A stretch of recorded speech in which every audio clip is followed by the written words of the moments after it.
just in case anybody might not believe it.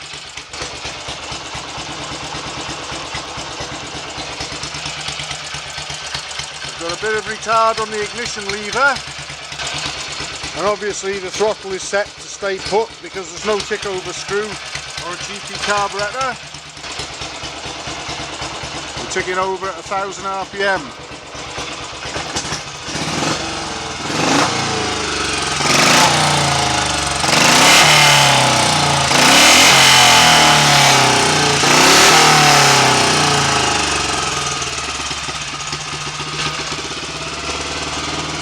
Get it again.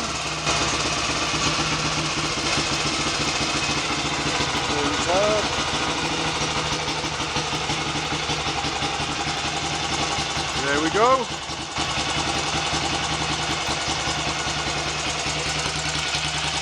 Gold Star 350 ticking over on a GP carburetor. Who needs a McCuney? Just to add, for anyone who might be interested in the specs and the settings, we've got the GP carburetor on here is actually 1/32 of an inch smaller than it's supposed to be. It's 1 1/16, and it's listed in the parts book as being 1 3/32. So this carburetor is a tiny bit smaller, barely anything in it, than what was listed for it. The needle jet is a 109, which is what's listed for it. The main jet is a 210, which is also what's listed for it. The throttle slide is a number 5, but it's quite well worn. A number 6 is listed for it, so I'm guessing that a worn 5 will probably be close to it. And the needle position is supposed to be number 3, groove number 3, but I've actually lowered it.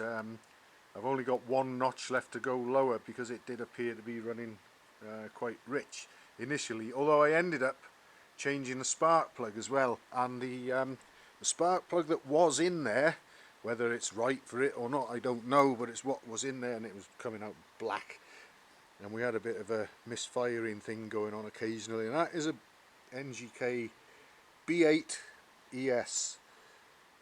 And what I've let's see, yeah, B8 ES is what came out of it, and what I've put in is a BP8 ES, and that is the one with a slightly longer protruding electrode. BP, the P is for protruding, so we've got a long nosed plug in there now, but of the same grade as what came out.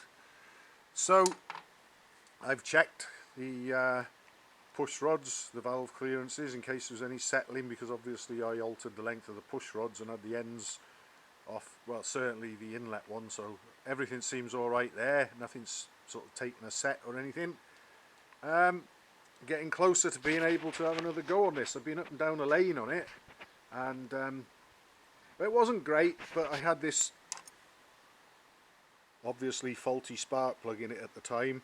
I've been running the engine on the bench here now, and it's running a lot smoother, and there's no sort of bogging down and spitting and popping and conking out. It's amazing what changing a spark plug can do. So when I get the opportunity, probably after lunch, if it isn't tipping it down with rain, I'll have another go up and down the lane on it and decide if I'm going to go further afield. So anyone that's interested, watch this space, folks.